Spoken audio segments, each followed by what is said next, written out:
नमस्कार दोस्तों, हम लोग भारत पाकिस्तान संबंध पढ़ रहे थे। तो पिछली क्लास में हम लोगों ने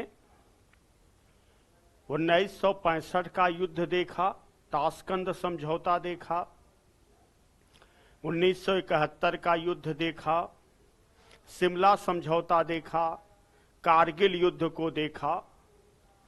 अब हम लोग विशेष करके देखेंगे सिंधु जल समझौता।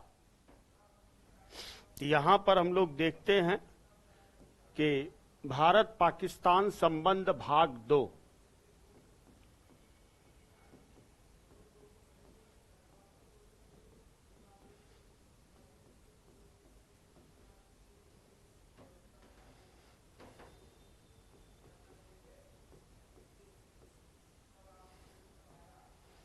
भारत पाकिस्तान संबंध भाग 2 पर हम लोग आ जाते हैं और आज हम लोग विशेष करके देखेंगे सिंधु जल समझौता के बारे में। यहां पर हम लोग देखते हैं सिंधु जल समझौता। सिंधु जल समझौता। अब यहां पर सबसे पहला क्वेश्चन बनेगा कि सिंधु जल समझौता कब होता है, पहला क्वेश्चन। दूसरा क्वेश्चन बनेगा सिंधु जल समझौते पर किसका किसका सिग्नेचर है। फिर इसके बाद क्वेश्चन बनेगा कि ये जो सिंधु जल समझौता है यह किसकी मध्यस्थता से होता है। फिर इसके बाद देखेंगे कि इसमें एक आता है पूर्वी नदी का जल और उसके साथ साथ पश्चिमी नदी का जल, कि पश्चिमी नदी के जल पर किसका अधिकार है और पूर्वी नदी के जल पर किसका अधिकार है। तो यहां पर हम लोग देखेंगे सिंधु जल समझौता कब होता। 1960 में जो है सिंधु जल समझौता होता, 1960 में। और इस सिंधु जल समझौते पर भारत पाकिस्तान के बीच समझौता है।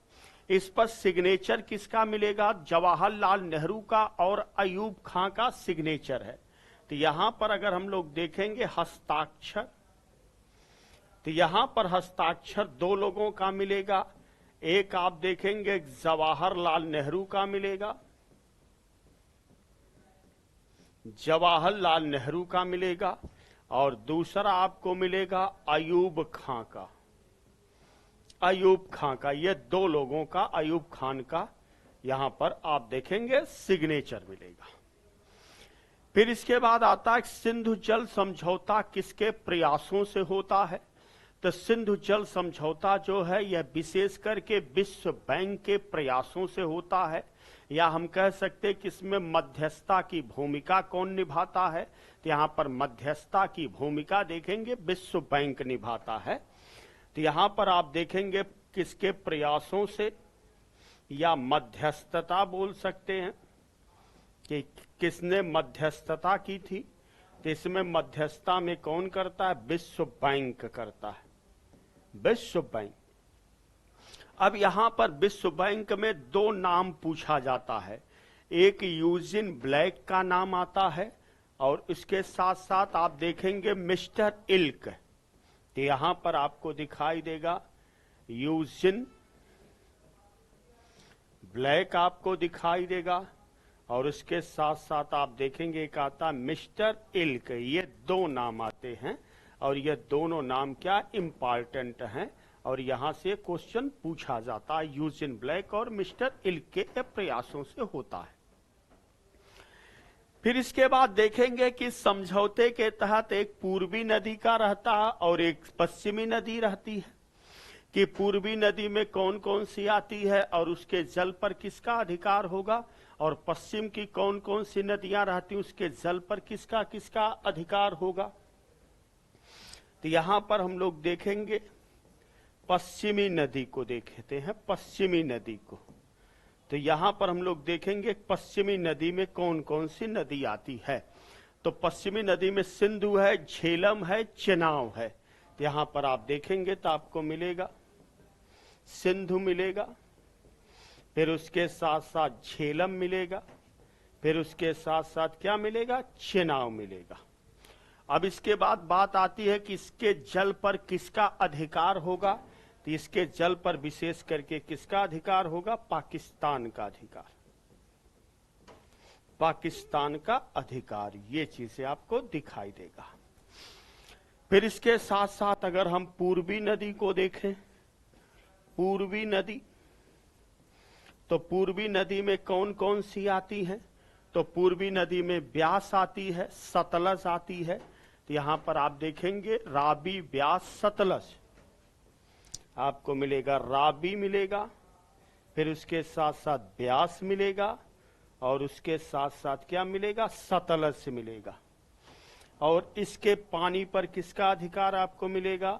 भारत का अधिकार आपको मिलेगा, भारत का अधिकार आपको यहां पर देखने को मिलेगा। तो यहां पर आपने देखा भारत पाकिस्तान संबंधों में सिंधु जल समझौता, तो ये 1960 में होता है। इस पर हस्ताक्षर जवाहरलाल नेहरू और अयूब खां का है, और इसमें मध्यस्थता किसकी रहती है? विश्व बैंक की। और यहां पर दो नाम आप देखेंगे, एक यूजिन ब्लैक आता है और एक मिस्टर इल्क आता है। इसमें पश्चिमी नदियां में सिंधु, झेलम, चेनाब है, इस पर पाकिस्तान का अधिकार होगा। पूर्वी नदी में रावी, ब्यास, सतलज है, और इस पर किसका अधिकार होगा? भारत का अधिकार होगा। अब इसके साथ साथ आप देखेंगे और भी कुछ तथ्यों को हम लोग देखते हैं। अब यहां पर हम लोग चलते हैं आगे। अब यहां पर आता है लाहौर घोषणा, एक आता लाहौर घोषणा। यहां पर हम लोग देख लेते हैं लाहौर घोषणा के बारे में। लाहौर घोषणा, यह पूछा जाता है कि इसका सन पूछा जाता है, लाहौर घोषणा का सन पूछा जाता है, और इस समय प्रधानमंत्री पूछा जाता है। तो लाहौर घोषणा देखेंगे तो 1999 में आपको दिखाई देगी, और इस समय भारत के प्रधानमंत्री में आप देखेंगे तो भारत के प्रधानमंत्री रहते हैं अटल बिहारी वाजपेयी रहते हैं, अटल बिहारी वाजपेयी रहते हैं। ये चीजें आपको देखने को मिलेगी। लाहौर घोषणा क्या है? तो लाहौर घोषणा में आप देखेंगे तो विवादों के शांतिपूर्ण समाधान और परमाणु जोखिम में कमी की आवश्यकता पर बल दिया जाता है। तो यहां पर आप देखेंगे कि इसका जो विषय रहता है, विषय की अगर हम बात करेंगे तो इसका विषय क्या रहता है? तो विषय के रूप में हम लोग देखेंगे विवादों के शांतिपूर्ण समाधान, विवादों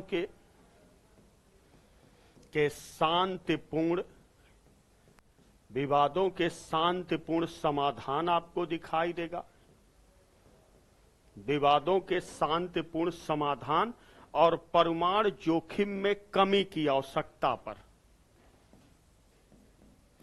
और परमाणु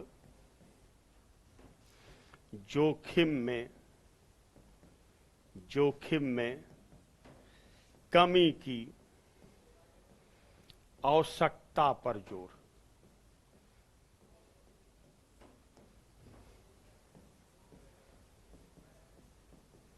आवश्यकता पर जोर, ये चीजें आपको देखने को मिलेंगी लाहौर घोषणा के अंतर्गत, कि विवादों के शांतिपूर्ण समाधान और परमाणु जोखिम में कमी की आवश्यकता पर क्या किया जाता है? जोर दिया जाता है। फिर इसके बाद एक और पूछा जाता है कि श्रीनगर मुजफ्फराबाद बस सेवा कब चली है, और उस समय भारत के प्रधानमंत्री कौन रहते हैं? श्रीनगर। अब यहां पर हम लोग देखते हैं श्रीनगर मुजफ्फराबाद बस सेवा, यहां पर आता है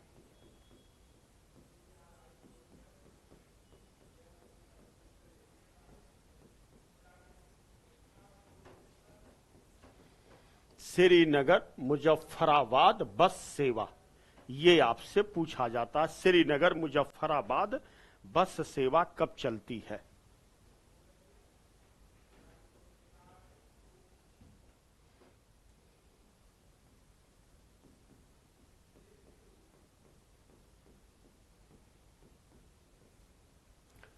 श्रीनगर मुजफ्फराबाद बस सेवा, ये आपसे पूछा जाता है।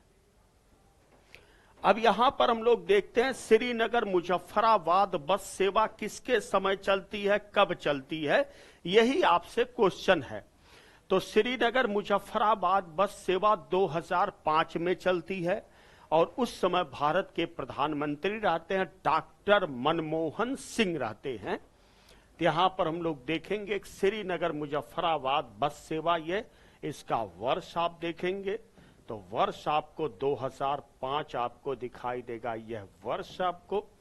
और इस समय पीएम को देखेंगे तो इस समय प्रधानमंत्री रहते हैं डॉक्टर मनमोहन सिंह रहते हैं, डॉक्टर मनमोहन सिंह रहते हैं। तो ये भारत के प्रधानमंत्री हैं। तो यही आपके एग्जाम में क्वेश्चन बनता है कि श्रीनगर मुजफ्फराबाद बस सेवा कब चलती है, 2005 में चलती है और इस समय भारत के प्रधानमंत्री कौन रहते हैं, डॉक्टर मनमोहन सिंह रहते हैं। फिर इसके बाद आता है करतापुर कॉरिडोर। आपने नाम सुना होगा करतापुर कॉरिडोर। अब यहां पर हम लोग आगे बढ़ते हैं और देखते हैं करतापुर कॉरिडोर। करतापुर कॉरिडोर का नाम आता है, करतापुर कॉरिडोर। इसको हम लोग देखते हैं करतापुर कॉरिडोर कब डेवलप किया जाता है, तो 2019 में डेवलप होता है करतापुर कॉरिडोर। और इस समय आप देखेंगे वर्ष, अगर आप देखेंगे कि करतापुर कॉरिडोर कब डेवलप होता है वर्ष, तो यहां पर 2019 आएगा। और इस समय भारत के प्रधानमंत्री देखेंगे तो भारत के प्रधानमंत्री आपको मिलेंगे नरेंद्र दामोदर दास मोदी मिलेंगे, नरेंद्र दामोदर दास मोदी आपको भारत के प्रधानमंत्री मिलेंगे। करतापुर कॉरिडोर डेवलप होता है।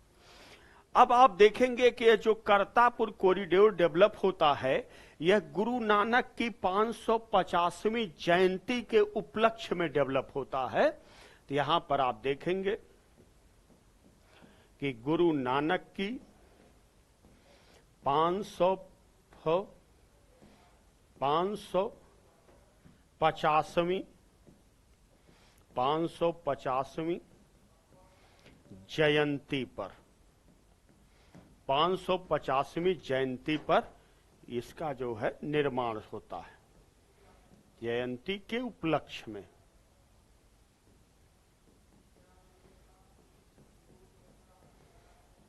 उपलक्ष्य में ये चीजें आपको दिख। अब इसके तहत किस किस देशों को, तो यह कॉरिडोर भारत के डेरा बाबा नानक को पाकिस्तान के करतापुर साहिब गुरुद्वारों को जोड़ता है। अब आप देखेंगे कि यह कॉरिडोर जोड़ता किसको है, यह कॉरिडोर जोड़ता किसको है, यही पर आपको ध्यान देना है किसको जोड़ता है। तो यहां पर आप देखेंगे भारत में स्थान है डेरा बाबा नानक। तो यहां पर आप देखेंगे कि भारत के डेरा बाबा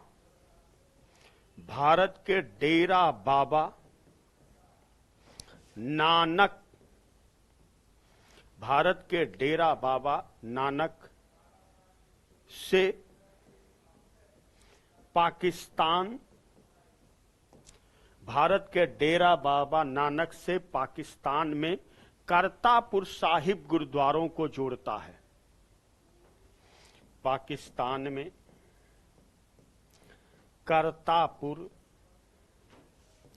साहिब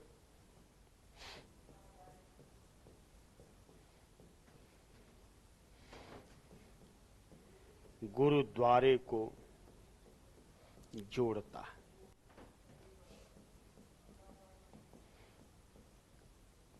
गुरुद्वारों को क्या करता है, जोड़ता है, जिसमें तीर्थयात्री बिना वीजा के यात्रा कर सकते हैं। अब इसका उद्देश्य क्या है, तो यहां पर आप देखेंगे कि अगर उद्देश्य पूछा जाए तो यहां पर कह सकते हैं तीर्थयात्री जो है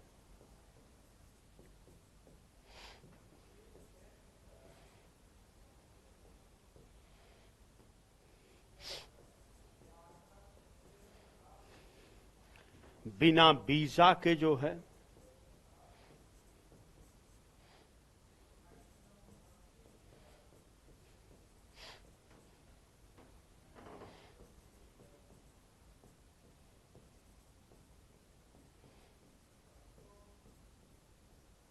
यात्रा कर सकते हैं।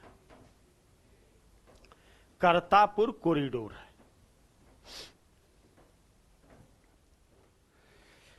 तो यह भी आपके एग्जाम में पूछा जाता है, करतापुर कॉरिडोर आगामी एग्जाम में पूछा जा सकता है, करतापुर कॉरिडोर। तो करतापुर कॉरिडोर कब डेवलप होता है? 2019 में डेवलप होता है। भारत के प्रधानमंत्री रहते नरेंद्र दामोदर दास मोदी रहते हैं। गुरु नानक की 550वीं जयंती के उपलक्ष्य में डेवलप होता है। भारत के डेरा बाबा नानक से पाकिस्तान में करतापुर साहिब गुरुद्वारों को क्या करता है? जोड़ता है। अब इसके बाद देखेंगे, अगला क्वेश्चन आता है कि भारत पाकिस्तान के बीच बस सेवा, दिल्ली लाहौर बस सेवा। अब यहां पर आता है दिल्ली लाहौर बस सेवा।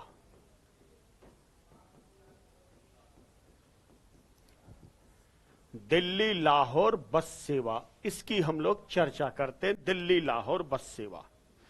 अब आप देखेंगे दिल्ली लाहौर बस सेवा कब चलती है? 1999 में चलती है और उस समय भारत के प्रधानमंत्री रहते अटल बिहारी वाजपेयी। तो यहां पर वर्ष देखेंगे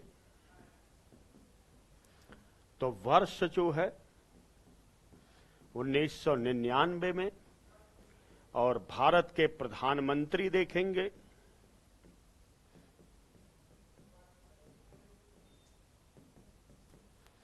अटल बिहारी वाजपेयी।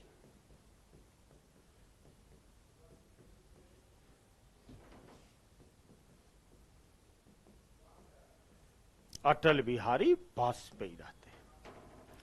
दिल्ली लाहौर बस सेवा प्रारंभ होती है। फिर इसके बाद आता है भारत पाकिस्तान के बीच आगरा शिखर वार्ता। अब यहां पर हम लोग देखते हैं आगरा शिखर वार्ता, ये भी आता है कि आगरा शिखर वार्ता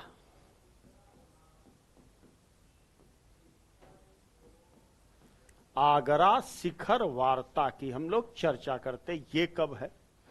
तो आगरा शिखर वार्ता 2001 में आपको देखने को मिलेगा। तो अगर हम इसका जो है सन देखते हैं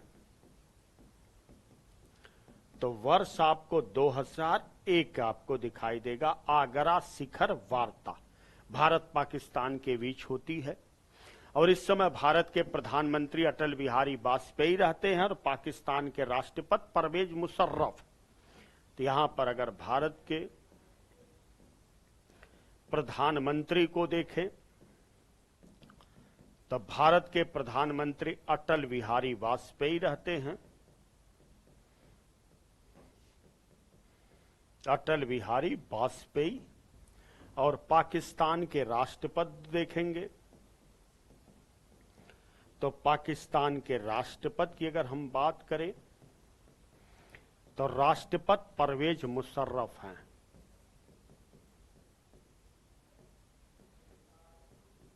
परवेज मुशर्रफ। फिर इसके बाद ट्रेन संचालन देखेंगे। भारत पाकिस्तान के बीच ट्रेन 2 चलती है। एक समझौता एक्सप्रेस का नाम सुने होंगे और एक थार एक्सप्रेस का नाम सुने होंगे। समझौता एक्सप्रेस यह शिमला समझौता का एक भाग रहता है, समझौता एक्सप्रेस ही। अब यहां पर हम लोग देखते आ जाते हैं ट्रेन से संबंधित, तो यहां पर हमको मिलेगा समझौता एक्सप्रेस आता है।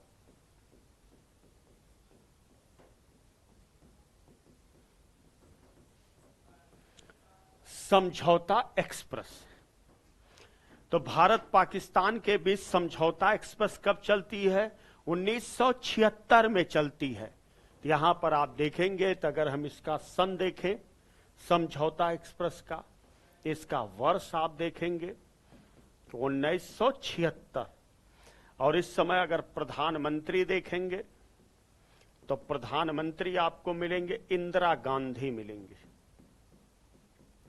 प्रधानमंत्री में आपको इंदिरा गांधी आपको मिलेंगी समझौता एक्सप्रेस में। फिर आप देखेंगे कि यह जो समझौता एक्सप्रेस चलाई जाती है यह शिमला समझौता का एक क्या रहता है, भाग रहता है।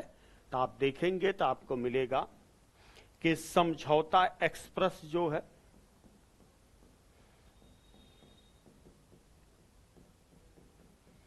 एक्सप्रेस शिमला समझौता का एक क्या है, भाग है।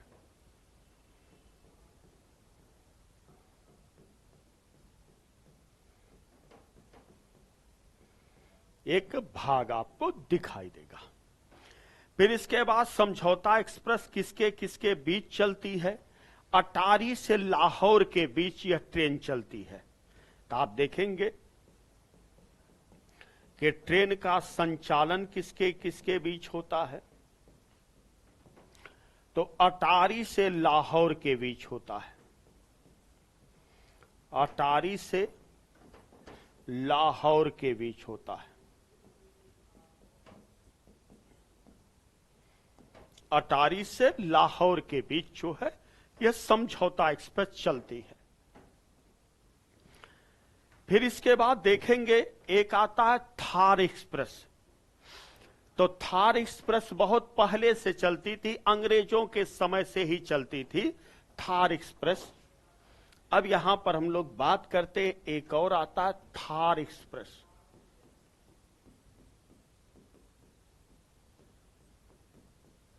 थार एक्सप्रेस, इसकी हम लोग चर्चा करते हैं, थार एक्सप्रेस। तो आप देखेंगे कि भारत आजादी के पहले भारत और पाकिस्तान के बीच ये एक्सप्रेस चलती थी, और 1965 का युद्ध होता है तो इसको क्या कर दिया जाता है, बंद कर दिया जाता है। तो यहां पर हम लोग देखेंगे आजादी के पहले जो है, आजादी के पहले यह ट्रेन चलती, आजादी के पहले से यह ट्रेन चलती थी। 1965 के युद्ध के बाद इसे बंद कर दिया गया।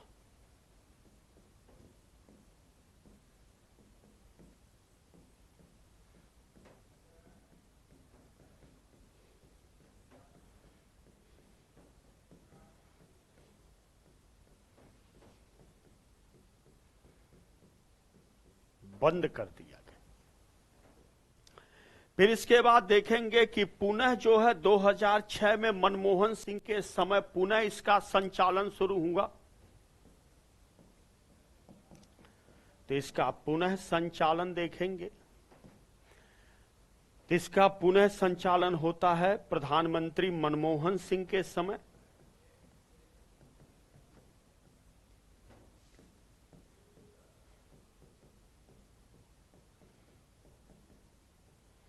प्रधानमंत्री मनमोहन सिंह के समय 2006 में इसका पुनः संचालन होता है, 2006 में। फिर इसके बाद इसे बंद कर दिया जाता है, 2019 में बंद कर दिया गया मोदी के समय। फिर बंद किया गया 2019 में प्रधानमंत्री मोदी के समय।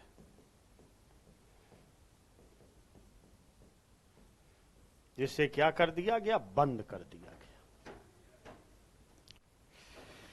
अब इसके बाद एक और आता है, देखेंगे नेहरू लियाकत समझौता। अल्पसंख्यकों को लेकर के समझौता होता है, नेहरू लियाकत समझौता। अब इसके बाद हम लोग देखते हैं नेहरू लियाकत समझौता। और नेहरू लियाकत समझौता कब होता, 1950 में नेहरू लियाकत समझौता होता है, 1950 में। और यह समझौता किसके बीच होता है, प्रधानमंत्री नेहरू और लियाकत अली के बीच होता है। तो यहां पर आप देखेंगे भारत के प्रधानमंत्री, भारत के प्रधानमंत्री जवाहरलाल नेहरू रहते हैं। जवाहरलाल नेहरू रहते हैं। और पाकिस्तान के प्रधानमंत्री हम लोग देखेंगे, पाकिस्तान के प्रधानमंत्री लियाकत अली आपको दिखाई देंगे, लियाकत अली के। और यह समझौता किसको लेकर के होता? अल्पसंख्यकों को लेकर के समझौता होता है। तो यहां पर आप देखेंगे इसका विषय क्या रहता है, अल्पसंख्यक को लेकर।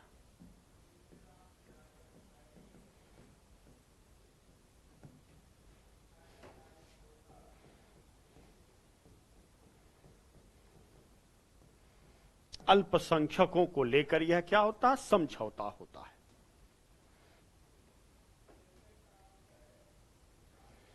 ठीक है। अब यह समझौता की आवश्यकता क्यों पड़ गई, इसको हम लोग देखेंगे। आप देखेंगे 1947 का जब भारत पाकिस्तान विभाजन होता है तो सांप्रदायिक दंगे शुरू हो जाते हैं। और ये सांप्रदायिक दंगे दोनों तरफ से शुरू होते हैं, भारत से के भी तरफ से और पाकिस्तान के भी तरफ से दंगे शुरू होते हैं। अब जब सांप्रदायिक दंगे शुरू होते हैं तो जो अल्पसंख्यक है, माइनॉरिटी हैं, उस पर अत्याचार शुरू हो जाता है। और इसी को अत्याचार को लेकर के नेहरू लियाकत क्या होता? समझौता होता है। समझौते की शर्तें क्या रहती हैं कि दोनों देश अपने अपने अल्पसंख्यकों की सुरक्षा करेंगे, अल्पसंख्यकों को धर्म, संस्कृति और संपत्ति की सुरक्षा का अधिकार मिलेगा और धार्मिक आधार पर कोई भेदभाव नहीं होगा। तो यहां पर हम लोग देखते हैं 1947 में भारत पाकिस्तान के विभाजन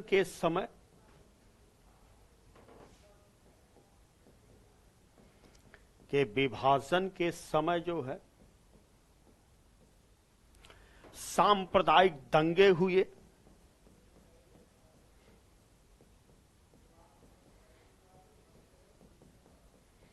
सांप्रदायिक दंगे हुए। इस सांप्रदायिक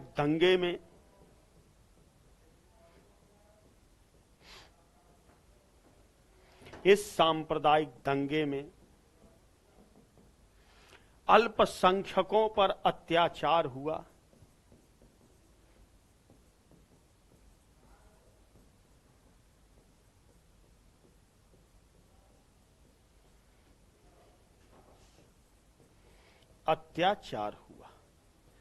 अब इसी अल्पसंख्यक को लेकर के ये क्या होता है? समझौता होता है, जिसे हम बोलते हैं नेहरू लियाकत समझौता।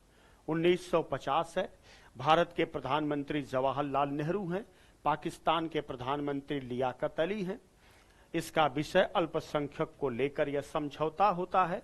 तो 1947 में भारत पाकिस्तान के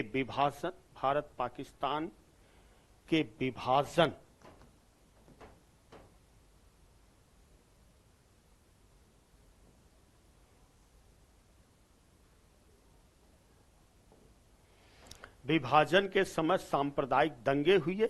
इस सांप्रदायिक दंगे में अल्पसंख्यकों पर क्या हुआ था? अत्याचार हुआ था।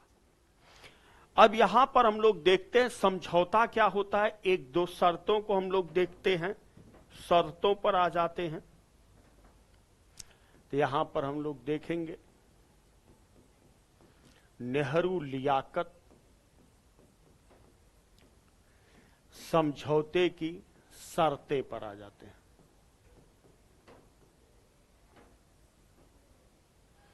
नेहरू लियाकत समझौते की शर्तें क्या रहती हैं? तो पहली शर्तें रहती है दोनों देश अपने अपने अल्पसंख्यकों की सुरक्षा करेंगे। तो पहली शर्तें रहती हैं कि दोनों देश अपने अपने अल्पसंख्यकों की सुरक्षा करेंगे। दोनों देश अपने अपने अल्पसंख्यकों की क्या करेंगे? सुरक्षा करेंगे। फिर अल्पसंख्यकों को अपने धर्म, संस्कृति और संपत्ति की सुरक्षा का अधिकार होगा। फिर अल्पसंख्यकों को अपने धर्म, संस्कृति और संपत्ति की सुरक्षा का अधिकार होगा।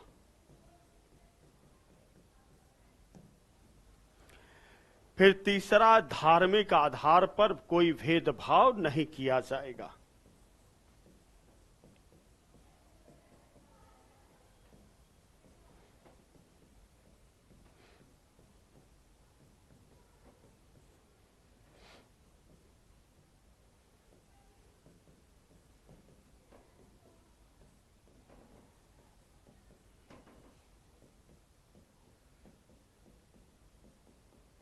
नहीं किया जाएगा ये चीजें। तो नेहरू लियाकत समझौता। अब आप देखेंगे भारत ने अपने अल्पसंख्यकों को संरक्षण तो दिया, लेकिन पाकिस्तान ने अपने अल्पसंख्यकों का उत्पीड़न किया। इसीलिए जो पाकिस्तान के अल्पसंख्यक समुदाय हैं वह भाग करके कहां पर आए? भारत आए। अब जैसे पाकिस्तान में अल्पसंख्यक में आप देखेंगे हिंदू पाकिस्तान में क्या अल्पसंख्यक है, जैन अल्पसंख्यक हैं, बौद्ध अल्पसंख्यक हैं, सिख अल्पसंख्यक हैं, ईसाई अल्पसंख्यक हैं, पारसी अल्पसंख्यक हैं। अगर भारत में आप देखेंगे तो भारत में मुस्लिम अल्पसंख्यक हैं, बौद्ध अल्पसंख्यक है, जैन अल्पसंख्यक हैं, पारसी हैं, ईसाई अल्पसंख्यक हैं।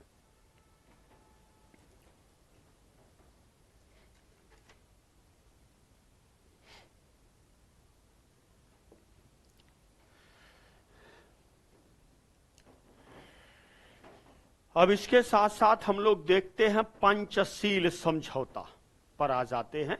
पंचशील समझौता, वैसे ये पंचशील समझौता चाइना के साथ है, लेकिन फिर भी हम पंचशील समझौते पर चर्चा कर देते हैं।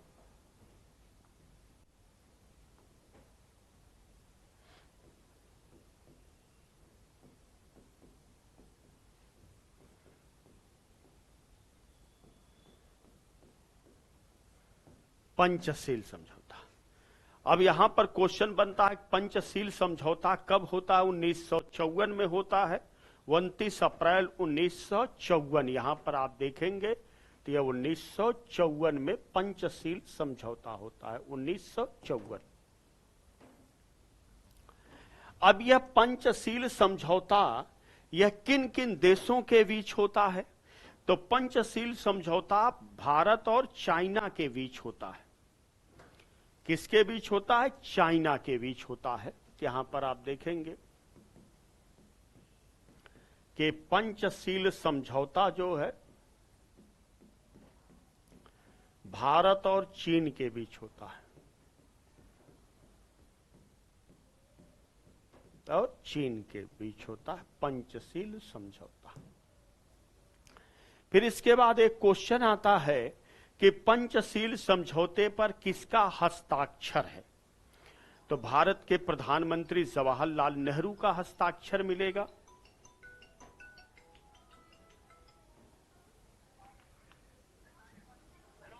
क्लास में है, अभी थोड़ी देर बाद मिलेंगे। अब यहां से आपसे क्वेश्चन बनेगा कि यह जो पंचशील समझौता है इस पर किसका किसका हस्ताक्षर है? तो यहां पर आप देखेंगे पंचशील समझौता पर हस्ताक्षर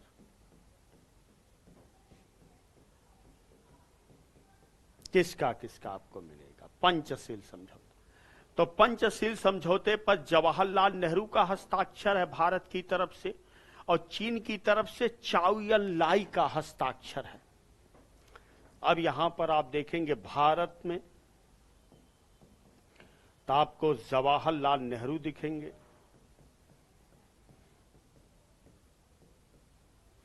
और चीन के पीएम दिखेंगे, चीन के प्रधानमंत्री चाउ एन लाई दिखेंगे।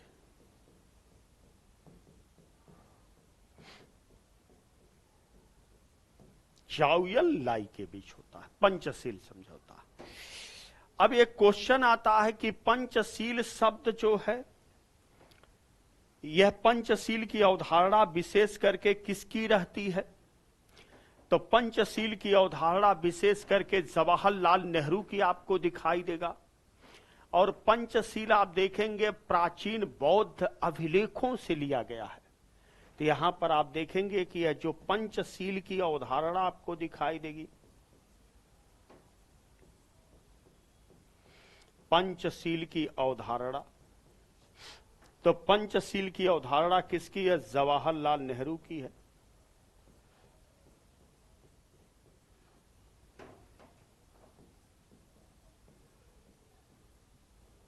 जवाहरलाल नेहरू की पंचशील की अवधारणा है।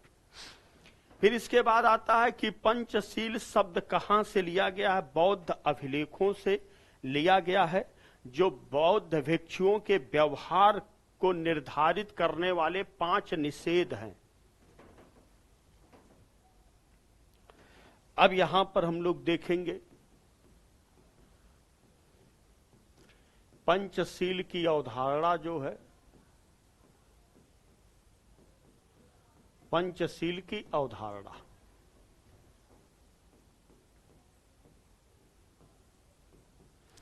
बौद्ध अभिलेखों से ली गई है। बौद्ध अभिलेखों से पंचशील की अवधारणा ली गई है। आप यहां पर देखेंगे बौद्ध अभिलेखों से आपको दिखाई देगा। और यह बौद्ध भिक्षुओं के व्यवहार निर्धारित करने के 5 नियम हैं।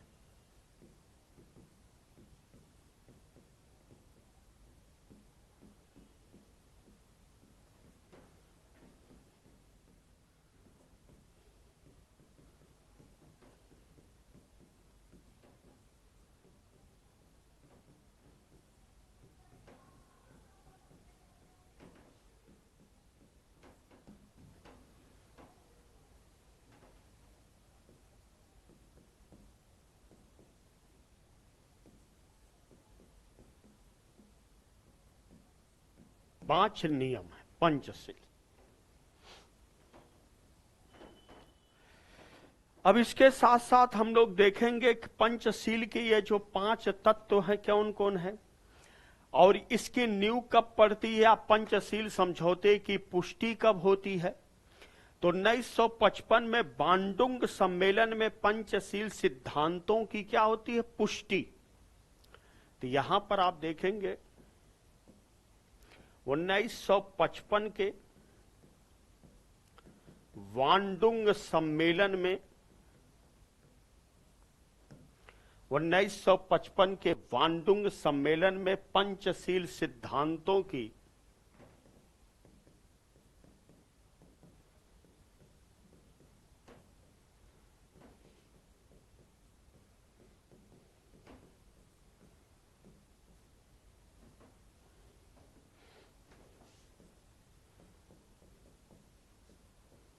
पुष्टि हुई, पंचशील।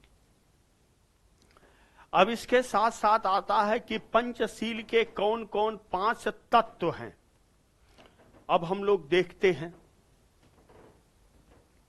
कि पंचशील के 5 तत्व कौन कौन हैं।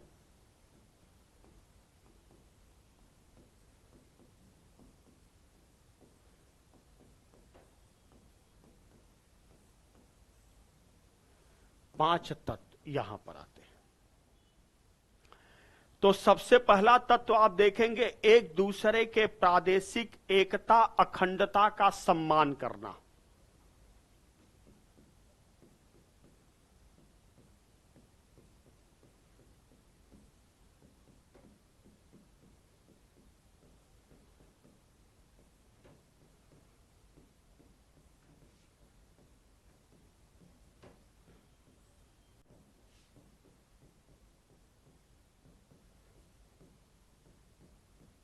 सम्मान करना, यह पहला तत्व आपको दिखाई देगा। दूसरा, एक दूसरे पर अनाक्रमण।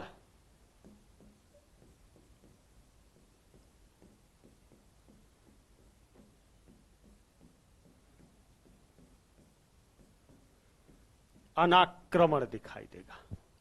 तीसरा हम देखेंगे एक दूसरे के आंतरिक मामलों में हस्तक्षेप ना करना।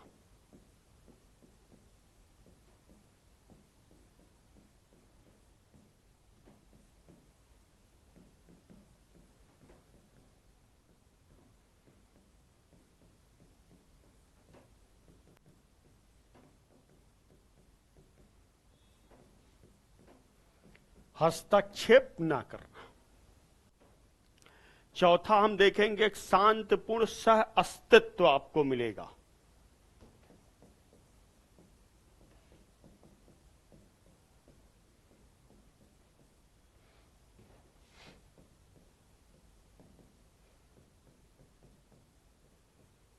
सह अस्तित्व।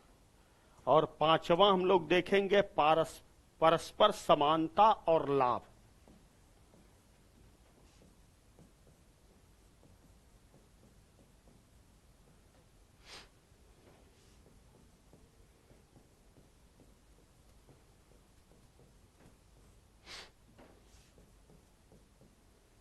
समानता और लाभ। अब इसके बाद हम एक बार इसको रिपीट करते हैं और यहां से क्वेश्चन आपसे बनता है। पंचशील क्वेश्चन बनता है, पंचशील समझौता कब होता है? तो पंचशील समझौता 1954 में। पंचशील समझौता किसके किसके बीच होता है? भारत और चाइना के बीच होता है। पंचशील समझौते पर किसका हस्ताक्षर है? जवाहरलाल नेहरू और चाउ एन लाई का हस्ताक्षर है। भारत के प्रधानमंत्री हैं ये जवाहरलाल नेहरू, चीन के प्रधानमंत्री चाउ एन लाई है। पंचशील की अवधारणा यह किसकी अवधारणा है? जवाहरलाल नेहरू की अवधारणा है पंचशील की अवधारणा।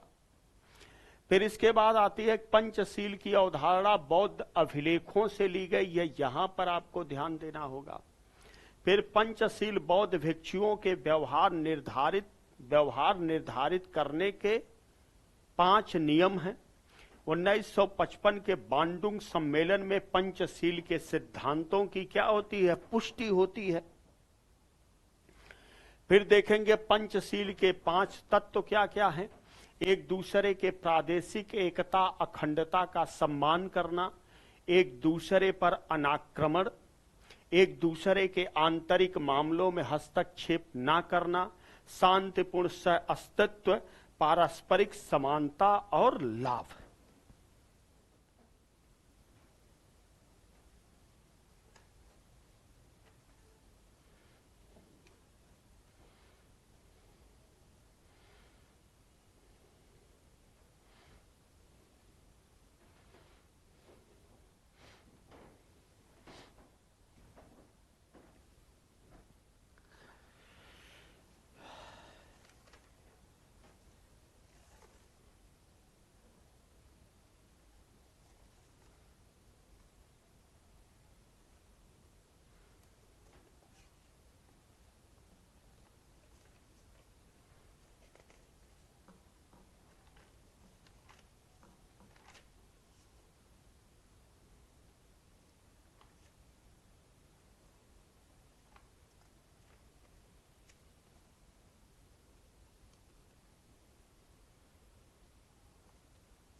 तो आज हम लोग विशेष करके यहीं तक अध्ययन करेंगे।